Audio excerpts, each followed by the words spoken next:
আসসালামু আলাইকুম। আশা করি সকলে ভালো আছেন। নিউরন মেডিকেল একাডেমির আজকের একটি স্পেশাল ডেমো ক্লাসে আপনাদের সকলকে স্বাগত জানাচ্ছি। আমি ডক্টর ফাহিম। তো আজকে আমরা অনকোলজি চ্যাপ্টারের খুবই গুরুত্বপূর্ণ একটা টপিক টিউমার লাইসিস সিনড্রোম নিয়ে আলোচনা করব। তো এই টিউমার লাইসিস সিনড্রোম টপিকটা এফসিপিএস পার্ট 1 বলেন বা ডিপ্লোমা বলেন, রেসিডেন্সি বলেন, ইভেন এমআরসিপি পরীক্ষা বলেন, সব পরীক্ষার জন্যই খুবই গুরুত্বপূর্ণ একটা টপিক। তো আজকে মেইনলি আমরা দেখব যে টিউমার লাইসিস সিনড্রোমে আমাদের বায়োকেমিক্যাল কি চেঞ্জ হয়। পাশাপাশি এই বায়োকেমিক্যাল চেঞ্জগুলা কোনটা আগে হয়, কোনটা পরে হয়, এই জিনিসগুলা আমরা কিভাবে সহজে মনে রাখতে পারি। জাস্ট একটা মেমোরি ট্রিক্স আপনাদের সাথে শেয়ার করব। তো আসেন আমরা শুরু করি। দেখেন প্রথমে আমাদের টিউমার লাইসিস সিনড্রোম এই নামটাকে যদি আমরা সহজভাবে মনে রাখার সুবিধার্থে এভাবে চিন্তা করি যে টিউমার লাইসিসের জায়গায় ফাইসিস এস দিয়ে যে সিনড্রোম হয় সেটাকে আমরা সি দিয়ে উচ্চারণ করলাম সিনড্রোম। তাহলে এটাতে আমাদের সুবিধাটা কি হয়, সুবিধাটা একটু আমরা দেখি। প্রথমে দেখেন এখানে একটা টল টি দেখা যাচ্ছে, অনেক লম্বা একটা টি।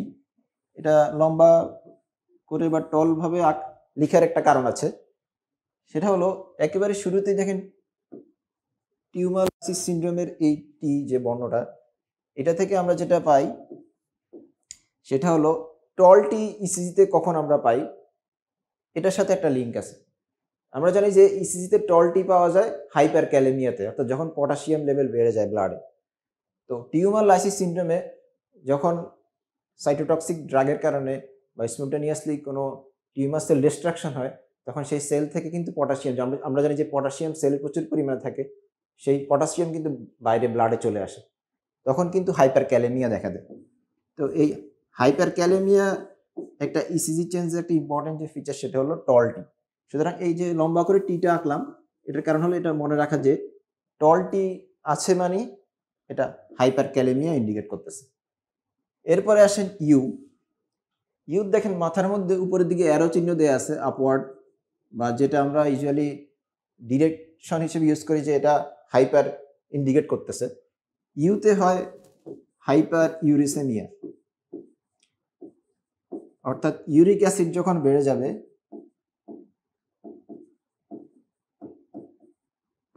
সেই কন্ডিশনটাকে আমরা বলি হাইপার ইউরেসেমিয়া। তো টিউমার লাইসিস সিনড্রোমে যখন আমাদের সেলের ভিতরে প্রোটিন ব্রেকডাউন হয়, আলটিমেটলি কিন্তু আমাদের ইউরিক অ্যাসিড লেভেল বেড়ে যাবে, সেখান থেকে আমাদের দেখা দিবে হাইপার ইউরিসেমিয়া। এরপরে আসেন ফাইসিসের পিএইচ। পিএইচে আমাদের যেটা হয়, পিএইচ মানে হলো ফসফরাস বা ফসফেট।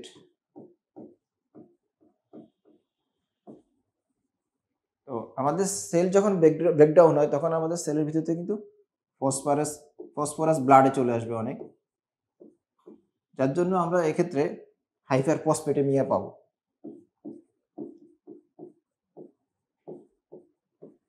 হাইপার ফসফেটেমিয়া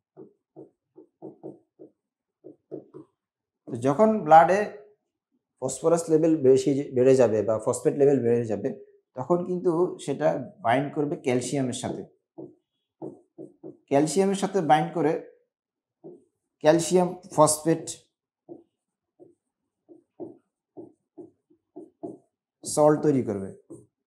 তো যেহেতু সে ক্যালসিয়ামের সাথে বাইন্ড করতেছে, তার মানে কি ক্যালসিয়ামের লেভেলটাতে কিন্তু এখন ফল করবে, ক্যালসিয়াম ফসফেট তৈরি হবে বেশি বেশি, ক্যালসিয়াম লেভেলটা কিন্তু ফল করবে, যার জন্য কিন্তু আমরা হাইপোক্যালসেমিয়া পাবো। যেটা আমরা দেখেন এই সিনড্রোমের এখানে দেখালাম যে সিনড্রোমের যে ওয়াইটা সেটা নিচের দিকে দেখেন একটা লো ডিরেকশন দেয়া আছে, তার মানে এখানে সিতে হলো ক্যালসিয়াম, এই ক্যালসিয়াম লেভেলটা এক্ষেত্রে ফল করে। তাহলে আমরা টিউমার লাইসিস সিনড্রোমের নামটা একটু চেঞ্জ করে টিউমার ফাইসিস সিনড্রোম দেওয়ার মাধ্যমে কিন্তু এর বায়োকেমিক্যাল যে চেঞ্জগুলো সেগুলো আমরা পেয়ে যাই। যেমন টল টি মানে হাইপার ক্যালেমিয়া ইন্ডিকেট করে, ইউ যেটা আপওয়ার্ড ডিরেকশন দেয়া আছে, তার মানে এখানে ইউরিক অ্যাসিড লেভেল বেড়ে যায়, হাইপার ইউরেসেমিয়া হয়। এরপরে ফাইসিস দিয়ে হলো পিএইচতে ফসফেট, হাইপার ফসফেটেমিয়া হয়। তো ফসফরাস ও ফসফেট যখন ক্যালসিয়ামের সাথে বাইন্ড করে তখন ক্যালসিয়াম ফসফেট সল্ট গঠন করার কারণে ক্যালসিয়াম লেভেলটা ফল করতে থাকে, যার জন্য এই যে সি ওয়াইতে ক্যালসিয়াম, যেটা ওয়াই এর ডিরেকশনটা নিচের দিকে দেওয়াতে আমরা বুঝতেছি এখানে ক্যালসিয়াম লেভেলটা ফল করে হাইপোক্যালসেমিয়া ডেভেলপ করে। তো কোনটাতে কোন সিমটম দেখা দিতে পারে যেমন টলটি বা হাইপারক্যালেমিয়া যখন হয় তখন কিন্তু হাইপারক্যালেমিয়ার কারণে আমাদের কার্ডিয়াক অ্যারিথমিয়া ডেভেলপ করতে পারে পেশেন্টের। তারপরে আমাদের এই যে ইউরিক অ্যাসিড এবং ফসফেট, ইউরিক অ্যাসিড থেকে ইউরিক অ্যাসিড ক্রিস্টাল তৈরি হবে, সেটা কিডনিতে যাবে, অ্যাকিউট কিডনি ইনজুরি করতে পারে। একইভাবে ফসফেট আর ক্যালসিয়াম যখন বাইন্ড করে ক্যালসিয়াম ফসফেট সল্ট গঠন করবে, সেটাও কিন্তু কিডনিতে গিয়ে অ্যাকিউট কিডনি ইনজুরি করতে পারে। তারপরে ক্যালসিয়াম ফসফেট সল্ট গঠন করার জন্য যে ক্যালসিয়ামগুলো এখানে বাইন্ড হয়ে যাবে, অর্থাৎ ব্লাডে ক্যালসিয়াম লেভেল কমে যাবে, হাইপোক্যালসিমিয়া ডেভেলপ করবে। এই হাইপোক্যালসিমিয়ার ফিচার হিসেবে কিন্তু আমরা সিজার, টিটানি এসব পেতে পারি পেশেন্টে। অর্থাৎ এই ফিচারগুলো টিউমার লাইসিস সিনড্রোমের একজন পেশেন্টের মধ্যে আমরা পাবো। এবার আসি আমরা এসবিওতে যে কোশ্চেনটা আসতে পারে, কয়েকভাবে কোশ্চেন আসতে পারে। যেমন অনেক সময় কোশ্চেন আসে যে আর্লিয়েস্ট মার্কার কোনটা, যে বায়োকেমিক্যাল চেঞ্জগুলো হবে টিউমার লাইসিস সিনড্রোমে, এর মধ্যে আর্লিয়েস্ট মার্কার কোনটা। তো এটা খেয়াল করেন যে সবার আগে যেটা আছে সেটাই কিন্তু আর্লিয়েস্ট চেঞ্জ বা আর্লিয়েস্ট মার্কার, অর্থাৎ টলটি বা হাইপারক্যালেমিয়া। হাইপারক্যালেমিয়াটা হলো আর্লিয়েস্ট মার্কার বা earliest change of tumour lysis syndrome, biochemical যে চেঞ্জ সেটা। এরপর আরেকটা কোশ্চেন আসতে পারে যে লেট চেঞ্জ কোনটা।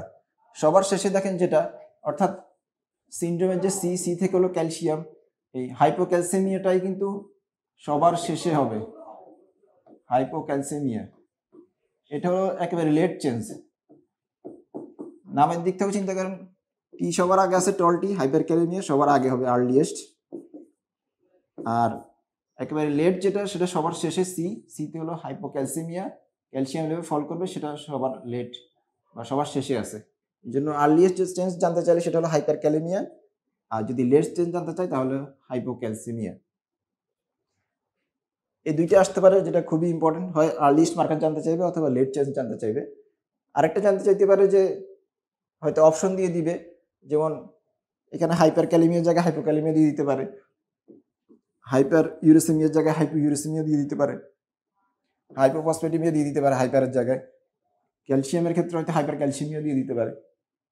তো এই জন্য মনে রাখবেন যে এখানে সবগুলোই কিন্তু হাইপার ক্যালেমিয়া, হাইপার ইউরেসেমিয়া, হাইপার ফসফেটিমিয়া, শুধুমাত্র যেটা সবার শেষে আছে যেটা লেট চেঞ্জ হয় ক্যালসিয়াম, সেটাই শুধুমাত্র লো, অর্থাৎ হাইপো ক্যালসিমিয়া হবে, বাকি সবগুলোই কিন্তু হাই থাকবে।